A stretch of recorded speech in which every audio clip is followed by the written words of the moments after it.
There once was a lady with wings. I got a really big team, and they need some really big rings. They need some really nice things. Better be comin' with no strings. Better be comin' with no strings. R.I.P. Drake. Hey guys, James here again with another video, and today I want to talk about Against the Storm, a roguelite city building survival strategy game taking place in a dark fantasy world. In Against the Storm, you play as a local leader, building up settlements for an impatient queen. Here, you have to race against the clock as you explore mysterious lands, face evil entities, and keep your settlement going as long as you can, before the impending storm comes to wipe it all away. If I'd compare this game to other games, I'd say it's like if you took Frostpunk or Timberborn and combined it with Warcraft. Unlike more traditional city builders where you build up one city indefinitely, here, your job is to go through a series of quests in order to get multiple settlements created and running before the Blight Storm ultimately destroys everything again. It's an almost Sisyphean task, but I do think it gives city builders a very interesting twist. I also just wanted to preface that I got sent a key for this game. I don't know what the rules for disclosure are, so I figured I'd just say it outright. So, without further ado, let's dive into this review. In Against the Storm, you play as a viceroy who serves the queen of the smoldering city. As a viceroy, the queen has put you in charge of leading a band of villagers and creating outside settlements to help supply the capital city. At the start of any new run, you need to first select the area you want to try to settle. Each area you pick can have different modifiers that can provide different effects and bonuses specific to that settlement. You then select your starting villagers and starting resources, and boom, it's time to embark. So now, you'll find yourself at your settlement. You start off with your main storage, your villagers, and a hearth. This hearth is the heart of your settlement, like the 20-piece McNuggets that have replaced mine. Throughout the game, you do make sure that you are caring for and feeding fuel to keep the hearth going. Not doing so will greatly distress your people and expose them to the elements. Within your starting area, you should also find different resource nodes to work. You can create different harvesting camps which allow your villagers to harvest the different resources you discover. The most important camp you'll want to start with, though, is the woodcutter's camp. This is for a couple reasons. First, wood might just be the most important resource in the game. If the hearth is a 20-piece McNugget, then wood is like the tangy goodness of McDonald's sweet and sour sauce running through my veins. Wood can be used to supply the hearth, but it's also important in the creation of different buildings and goods. Additionally, having woodcutters is important because you need to discover the rest of the map. In Against the Storm, the map is divided into different areas called glades. Cutting a path through to a glade reveals its contents, allowing you to build there and exploit its resources. Be careful though, not all glades are created equal. You'll find quite a number of dangerous and even forbidden glades, which, if you open them, might have dark powers that reveal themselves to you. These glades will have more resources, abandoned buildings, and even potentially dangerous events.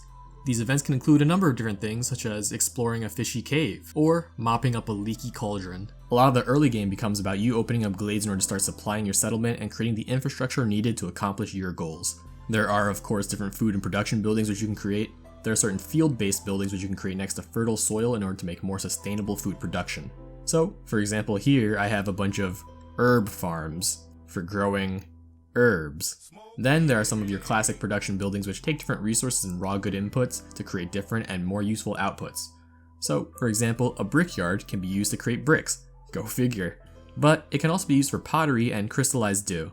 Then of course there's housing, which protects against the seasons. So, in Against the Storm, your settlement will go through different seasons. You start off in a drizzle season, which over time becomes a clear season.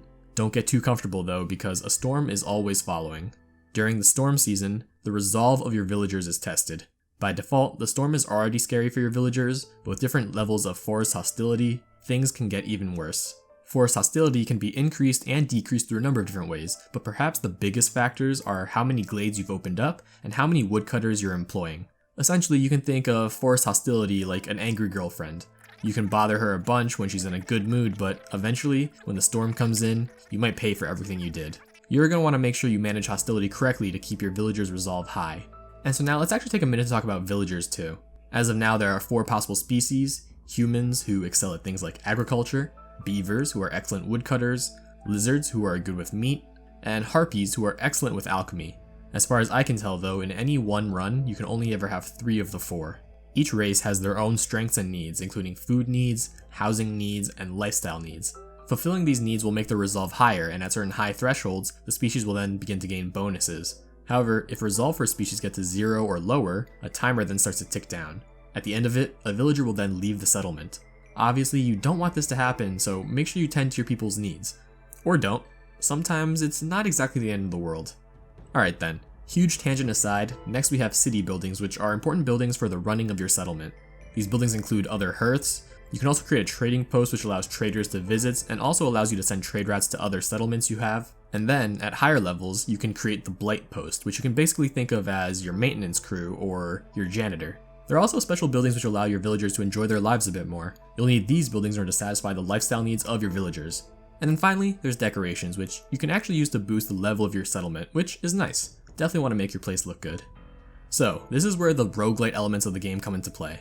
While you'll discover different buildings as you play, you actually only start any run with a few of the default buildings unlocked. Then at the beginning of each run, you can select 3 different buildings to unlock. Each unlock gives you a random choice of buildings to choose from, but you can only choose one from each set.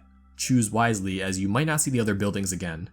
You'll need to reach different thresholds of reputation before you can unlock more buildings. Reputation is a representation of how grand your village is. You can increase your reputation by having happy villagers, and by also sending the queen goods from your explorations. However, perhaps the most important way is through orders. Your queen has needs, and every once in a while she will present you with a choice of orders to fulfill. Each order will have different requirements and rewards, so make sure you have what you need to fulfill the orders, and that you actually want the rewards as well. Fulfilling orders is important not only because it increases your reputation, but it also decreases the impatience of the queen. You can think of the queen like your mom, who asks you to take out the trash and you keep telling her you will, but she just keeps asking even though you told her, you will, you're just in the middle of something right now. Impatience will increase naturally over time, and if the queen's impatience bar fills up before you fill up the reputation bar, you lose your run. So the lesson here, kids, listen to your mothers. The entire game becomes a race against the clock as you try and build up your settlement before the queen's had it with your bull. Every year, that is every 3 seasons, you'll also unlock cornerstones, which are perks and bonuses your settlement gets, as well as an influx of newcomers who can help give you an injection of much needed life. After every settlement, you then get different rewards which you can then spend at the capital city. Here you can collect on deeds, which are achievements. Collecting these can grant experience, which unlocks more buildings and potential bonuses as well. You can then spend rewards at the upgrade stations, and these upgrades will carry over from run to run, helping you tackle anything that come in your way, and also with the increasing difficulty. Here, you can also play the daily challenge mode, or pick another spot to embark to. Later on, you even start to race other factions who are building up cities trying to gain the queen's favor. Like someone who works in an animal shelter, don't get too attached to any one settlement. After a number of runs, the Blightstorm will eventually come in and destroy everything in its path. You then continue to try and build up from the ashes of your old cities. But alright, I've done all this explaining of the mechanics. How does the game actually feel to play? Well, I'm actually really enjoying Against the Storm, although I don't think everyone will necessarily enjoy to the same level. Because of the whole ticking clock and the potential to lose, I feel like this game feels very RTS-like in some ways, almost like StarCraft or Warcraft. It becomes a lot about efficiency and trying to gather resources quickly to ensure your survival. With the different mechanics in place, it also forces you to try and strike a balance as you expand. You can't go too fast, but you also don't want to go too slow. The effects of the storm are felt too, as you may need to plan around the seasons and adjust your population differently during tough times. Because of this though, it doesn't actually feel like a very designy based city builder, and rather like an action city builder. And I know that sounds a bit odd, especially for a game genre where usually the games are more relaxed, but this one feels almost more mechanical. It's not an issue, but it's just something I wanted to point out. Because of this, I think in some ways the game does feel like a much less personal experience. Maybe in some other city builders you might remember some crazy event that happened in one particular city, or how you designed a particular highway at another one. Here though, it doesn't quite have that same sort of feel. It becomes a bit of an odd balance. On the one hand, the rogue elements make every run feel a little bit different, but because of how the game works, even though you might have different buildings and goods, each run can still feel quite similar as a whole experience. They do already have different modifiers to present different challenges in each run, but I think the game would benefit from a more in-depth event system, and more to make each run feel a little more unique. Part of making an efficient town is placement of buildings, and I find that Against the Storm is actually really lenient with allowing you to move buildings around, which honestly is really good for a game like this. You can also build paths that increase your villagers' walking speed, but I do think that this can be a little bit pricey, and maybe should be incentivized more. Maybe it's actually just really strong, but when I'm already in a time crunch, putting down efficient paths doesn't always seem like the best way to spend time and resources. This can especially feel true because the game isn't that strict on placement of entrances to buildings, and you can literally put buildings right next to each other without any negative effect. Maybe I'm an idiot and there actually is a negative effect and I never realized, but hey, it seems to be working fine for me so far. I also think because of the randomness of buildings you get and the randomness of what resources you might find in glades, it can sometimes feel like you can get a little bit RNG screwed. Thankfully, a bunch of buildings can overlap in what they can produce, so you'll have multiple options in order to get what you want. In that way, knowing the sort of research and production tree becomes really important, as you might need to get creative to meet orders. Still, it can feel a little bit bad when you don't have or can't find the good that you need for a particular order or glade event. Settlements aren't short affairs either. Obviously it'll depend on the speed that you play at, but I think a run can usually take around 2 hours, maybe a little bit less. You could probably cut down if you run it at even higher speeds, but I do have to say, it can really suck to play for 2 hours only to lose. I think they did a really good job on the quality of life of the game though. They gave you a lot of great information and thought of a lot of things that you might need to look for when going through all the different menus and whatnot, and I think the overall management of your town is really quite simple. My only thought, and definitely correct me if this isn't already in, but I think a way to know if I already have the building to fulfill an order would be helpful. Other than that, I feel like the notification system could allow for more customization. Right now you might find yourself hearing different sound effects, but you won't always know what changed. Usually it's something like resolve or hostility or glade event finishing, but having some additional notifications for some of that stuff could be helpful for some people.